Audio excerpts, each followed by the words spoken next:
Halo guys, kembali lagi di Celengan Drama. Di video kali ini, Mimin kembali akan menceritakan drama romantis yang cocok untuk kalian tonton nih, yang berjudul Papa Tumusume Nano Kakan, episode ketiga. Yaudah deh, biar kalian gak semakin penasaran, cus langsung saja kita melebur ke alurnya. Melanjutkan episode sebelumnya, Kenta akhirnya menyatakan perasaannya pada Koume, yang tentu saja akan ditolak Papa. Di saat itulah, Koume yang terperangkap dalam tubuh Papa berlari menghentikan penolakan itu.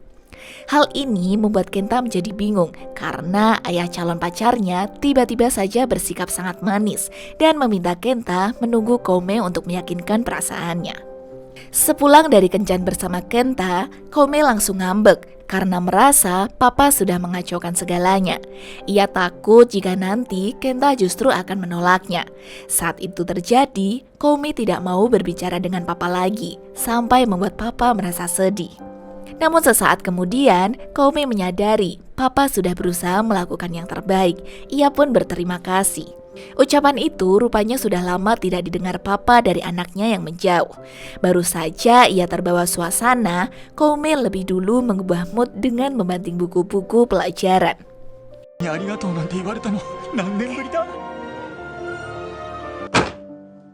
Ternyata Senin depan sudah dimulai ujian.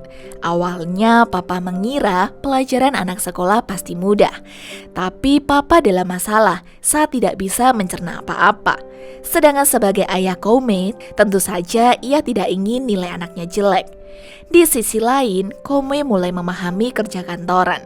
Ia juga mengkritisi proyek baru perusahaan yang menjual parfum mahal untuk remaja. Meski proyek ini terancam gagal dan tidak laku di pasaran, tapi Papa sebagai ketua proyek tidak bisa berbuat apapun di depan bos besar. Pagi harinya, Kenta bercerita kencan pertamanya pada Tomohiro. Meski cintanya digantung, tapi ia percaya Koume akan menerimanya. Apalagi ayah Koume terlihat sangat mendukung Kenta. Melihat kepolosan teman yang baru mengenal cinta, Tomohiro memberitahu sebuah trik untuk membuat cewek terpikat.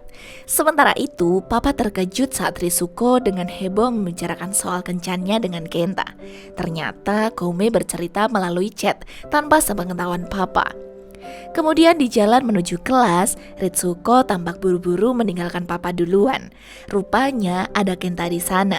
Ia langsung melakukan trik dari Tomohiro yang hasilnya zong.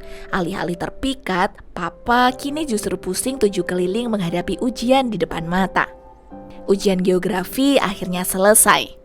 Tidak seperti biasanya, Ritsuki merasa heran karena Koume terlihat tidak bisa mengerjakannya.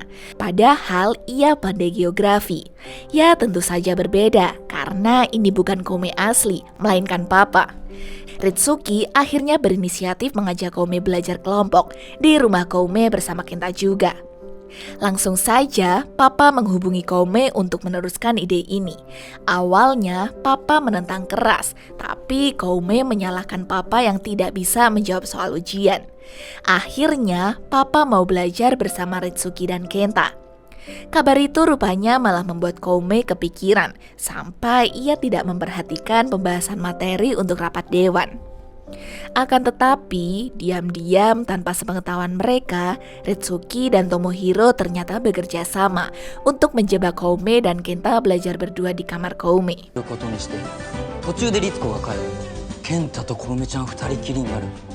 Di saat mereka bertiga sudah sampai di rumah, Ritsuki dengan akal bulusnya meninggalkan Kenta sendirian.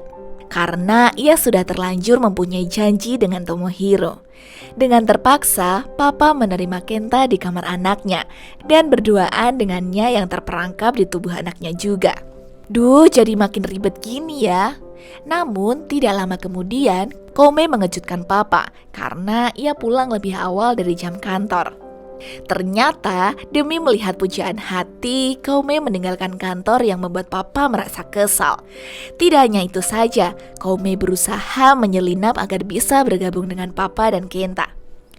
Sementara itu, ada banyak adegan-adegan romantis tak terduga di antara mereka, sampai-sampai membuat Papa bingung menyebut suasana janggal ini.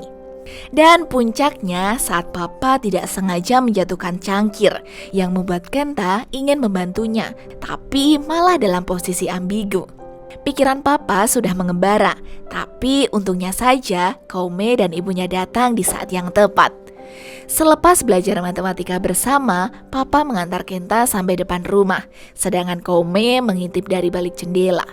Di sana, ia bisa mengetahui Kenta berkata manis pada papa berwujud Koume. Kenta mengatakan jika ia akan terus menunggu sampai Koume yakin dengan perasaannya.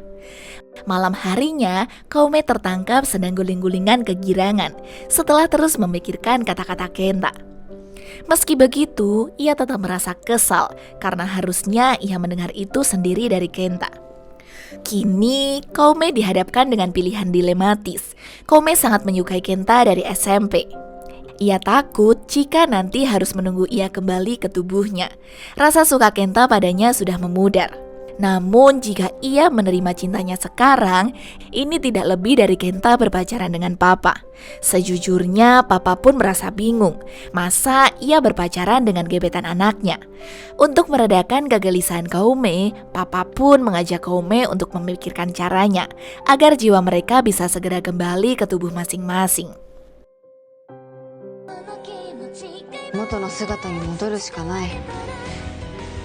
Keesokan harinya, papa berangkat dengan terhuyung-huyung karena mengantuk berat.